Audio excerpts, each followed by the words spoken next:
weekday mornings from 4:30 to 7 on News Channel 6. I'm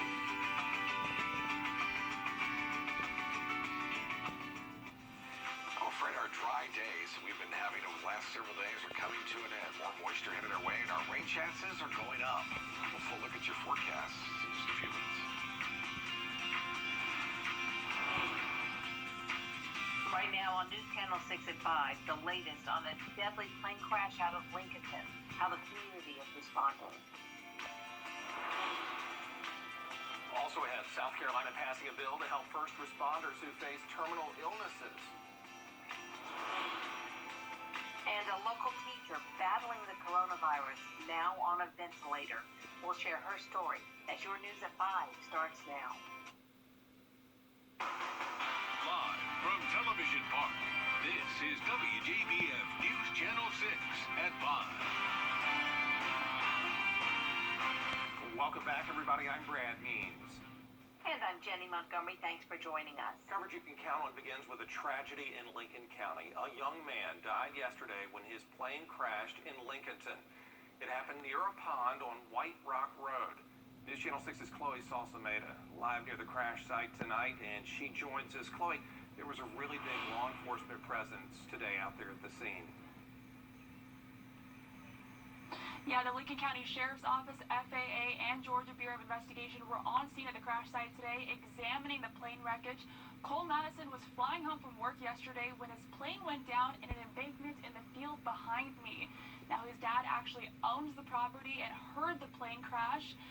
And we spoke with a neighbor who didn't want to talk on camera. He said he saw the plane flying erratically and said the engine sounded odd. Now, the community and Cole's family are absolutely devastated by his death, but they hope something positive can come out of this tragedy. We just pray that somebody learns from this situation and lives life to the fullest like he did, because he went non-stop. And the wreckage has been removed from the area, and the investigation is now being turned over to the FAA and NTSB. They'll be in charge of trying to determine what caused the plane to go down. Coming up with the news at 6, we'll talk about the legacy of Cole and his life in the community. In Lincoln County, Chloe Salsameda, WJBF, News Channel 6. All right, Chloe, thank you for that live report. One man is dead after a late-night shooting in Richmond County. The victim has been identified as 29-year-old Carl Collins. The shooting happened just after 11 o'clock last night on Old Barton Chapel Road. No word yet on a possible suspect or motive in the case. An inmate at the Augusta State Medical Prison in Columbia County now facing charges in the death of another inmate. Daniel Ferguson, accused of murdering Eddie Gozier. The Department of Corrections says Gozier died as a result of a fight with Ferguson back on May 2nd. Now, they didn't file charges until the autopsy report was complete. Ferguson already doing time for a 2008 murder in Walton County. Gozier was in prison for a 2012 child molestation conviction. Well, let's look outside this afternoon from SRP Park. Looking over towards the Garden City, we have ourselves some clouds. We've been sucked into clouds for much of the afternoon, for sure. Only some peekaboo sunshine. This is our water vapor loop, and this shows moisture in the atmosphere, right? So notice it's streaming in like mad all the way from the west, and that's an indication of what's to be coming our way. And that is more clouds and opportunities of some more showers. So for the most part, high pressure now off our coast, so we're going to start to get some southwest winds developing, south to southwest winds. So there it is, almost due east of Savannah. And look at all the clouds and even the rain out towards the west. This is all part of what's left over from Beta. So the rain, for the most part, will stay to our west for tonight and certainly tomorrow. That changes, though, by the time we get to Friday. Current temperature is 77 degrees at Augusta. Look at Aiken at 73. Louisville, you're still the warm spot, 80 degrees. You probably noticed the humidity's up just a smidge as well.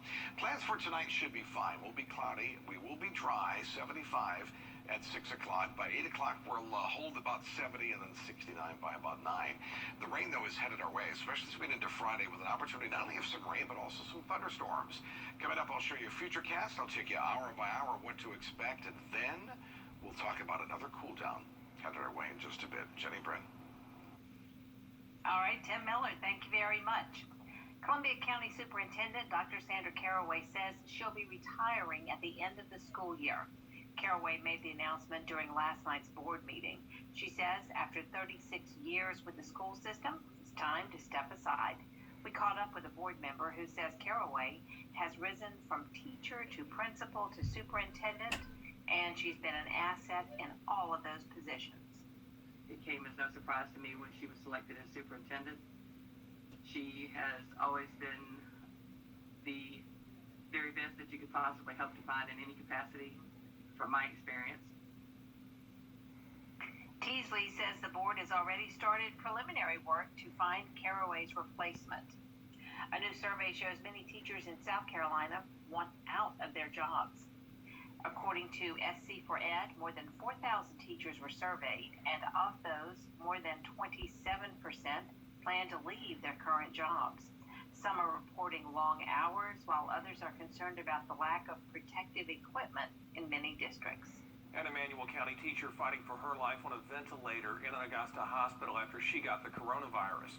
News Channel 6's Renetta Dubose spoke with her sister about what happened. She also talked to a healthcare leader who says this pandemic has really tested the system's strength. Shanray Brooks started the school year like many other teachers, ready to educate in person despite a pandemic. But shortly after the assembling, her fears came true. Brooks always shared excitement about the first day of school, but her sister Shantae Smith says the coronavirus pandemic clouded that joy this time around. She was concerned about returning to school too soon, and being exposed.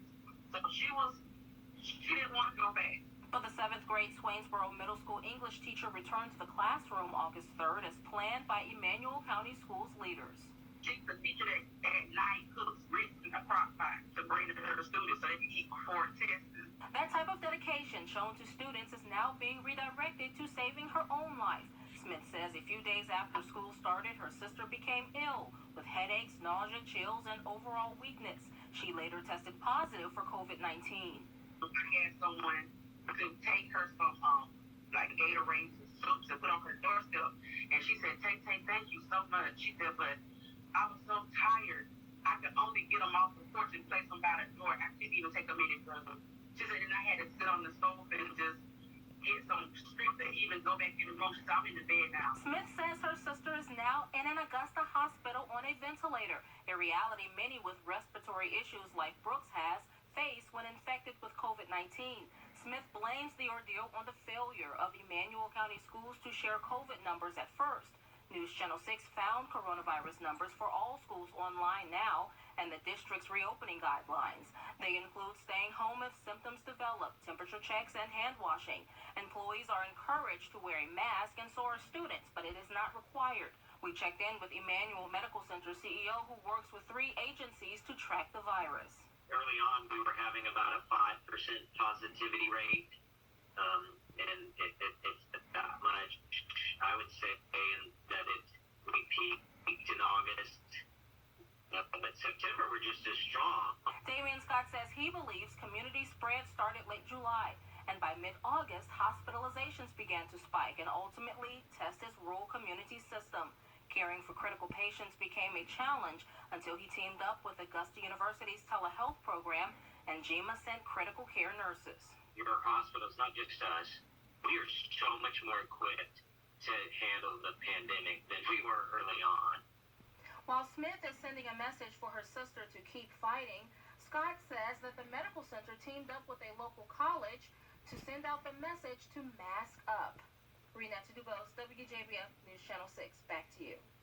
South Carolina's DHEC says close to 15,000 coronavirus test results were not reported for more than 6 months. DHEC says the test results were not turned in by Augusta University Health between March 18th and September 17th. AU Health, for its part, says they've been reporting diseases to DHEC for years using its electronic system. We immediately worked to correct that, offered to send the data through what's called an HL7 interface so that they would have the data immediately. Instead, the DHEC team chose not to take that form of information and wanted the information in a different manner, which we worked with them to do, and then immediately uploaded all of the data to catch us up. Now, these numbers cover 6 months, so they may not even reflect active cases. South Carolina lawmakers are closer to passing a measure to support firefighters diagnosed with cancer. Aiken Bureau Chief Sean Cabbage-Talk explains. Studies show that firefighters face a greater risk when it comes to cancer. Now a bill passed in the South Carolina State House that will offer extra protections for them as well as their family members. In 2016, I was diagnosed with brain cancer. So since then, I've had my craniotomy, radiation and chemotherapy. Saving lives while in a battle of his own. David Torno is one of 2 firefighters battling cancer at Aiken's Department of Public Safety. Still an interior certified firefighter with Aiken Department of Public Safety. Just right now, what I do is I continue my MRIs to follow this progress. Now a bill in South Carolina State House that will give firefighters and their families better protections when it comes to the financial burdens of fighting a cancer diagnosis. A $20,000 lump sum will be given to both full-time and volunteer firefighters when they are diagnosed with cancer. Up to $12,000 a year to be reimbursed for out-of-pocket medical expenses, and $75,000 will be given to a family if a firefighter dies of cancer. So this is a positive thing for people. It might be too late for some of us because, we're already diagnosed, but going forward, it's going to help out a lot of people. Some say that extra protection could help with recruitment efforts, especially in rural fire departments. It's hard to get volunteers now to be involved with the community. So I think this will be an added benefit to help with recruitment, to know if these guys that are serving their community develop a healthcare concern with cancer, that they have some support and some financial stability. We're told workman's comp doesn't typically cover cancer diagnoses. This bill would make things easier for those who help to keep us safe. And that bill is expected to be placed on Governor McMaster's desk. I'm Aiken Bureau Chief Sean Cabbage-Talk, Wjbf News Channel 6. One man making a push to make a splash with the next sales tax. Former Augusta Commissioner Moses Todd sent city leaders an email to support using SPLOST funding to build a water park. Todd has contacted Cobb County, Georgia leaders about their water park, and he says one in Augusta could make money and make voters interested in the SPLOST. I think it will help pass the next tax referendum, sales tax referendum, and it's a quality of life issue, and I decided that I'm going to support the tax referendum. Todd says the water park would cost somewhere between $5 and $6 million. Up next on News Channel 6, new reports show unemployment fraud is on the rise. We'll share one woman's story and tell you how you can protect your income right after the break.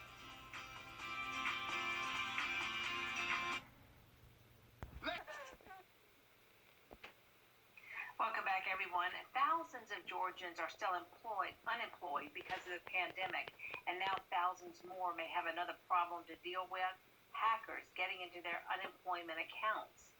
Denise O'Connell says she received just 2 payments for unemployment benefits before problems began.